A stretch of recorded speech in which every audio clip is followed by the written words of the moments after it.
Hi ಎಲ್ಲರಿಗೂ ನಮಸ್ಕಾರ. ಇವತ್ತೊಂದು ಬೇಬಿ ಫುಡ್ ರೆಸಿಪಿನ ಶೇರ್ ಮಾಡ್ತಾ ಇದ್ದೀನಿ. ಒಂದು ಬಾಣಲೆಗೆ ಒಂದು ಸ್ಪೂನಷ್ಟು ತುಪ್ಪ ಹಾಕಿಬಿಟ್ಟು ಸಾಸಿವೆ ಹಾಕಿ ಸಿಡಿಸ್ಕೊಂಡಾದ್ಮೇಲೆ ಚಿಕ್ಕದಾಗಿ ಕಟ್ ಮಾಡಿ ಇಟ್ಕೊಂಡಿರೋ ಈರುಳ್ಳಿ, ಹಸಿಮೆಣ್ಸಿನ್ಕಾಯಿನ ಹಾಕಿ ಚೆನ್ನಾಗಿ ಫ್ರೈ ಮಾಡ್ಕೊತಾ ಇದ್ದೀನಿ.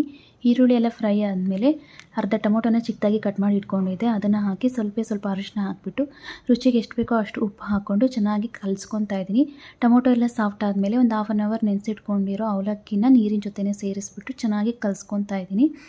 ಇದು ಚೆನ್ನಾಗಿ ಮೆತ್ತಗಾಗೋವರೆಗೂ ಚೆನ್ನಾಗಿ ಸಿಮ್ಮಲ್ಲಿ ಇಟ್ಕೊಂಡು ಕಲಿಸ್ಕೊಬೇಕು. ಇದನ್ನು 10 ಮಂತ್ಸ್ ಪ್ಲಸ್ ಬೇಬೀಸಿಗೆ ಎಲ್ಲರಿಗೂ ಕೊಡ್ಬೋದು. ಸಾಲ್ಟ್ ಬೇಡ ಅಂದರೆ ಸ್ಕಿಪ್ ಮಾಡಿ. ಇದನ್ನು ಮಕ್ಕಳಿಗೆ ಕೊಡೋದ್ರಿಂದ ಕಾರ್ಬೋಹೈಡ್ರೇಟ್ಸ್, ಐರನ್ನು, ಫೈಬರ್ ಎಲ್ಲ ಸಿಗುತ್ತೆ. ಮಕ್ಕಳಿಗೆ ಫೈಬರ್ ಇರೋದ್ರಿಂದ ಡೈಜೆಷನ್ ಕೂಡ ಚೆನ್ನಾಗಾಗುತ್ತೆ. ಮಕ್ಕಳು ಕೂಡ ತುಂಬ ಇಷ್ಟಪಟ್ಟು ತಿಂತಾರೆ. ನೀವು ಕೂಡ ಮಕ್ಕಳಿಗೆ ಒಂದ್ಸರಿ ಮಾಡಿಕೊಡಿ, ಟ್ರೈ ಮಾಡಿ. ನಮ್ಮ ಮಗು ಅಂತೂ ತುಂಬ ಇಷ್ಟಪಟ್ಟು ತಿಂತಾಳೆ ಇದನ್ನು. Thank you for watching. Follow for more.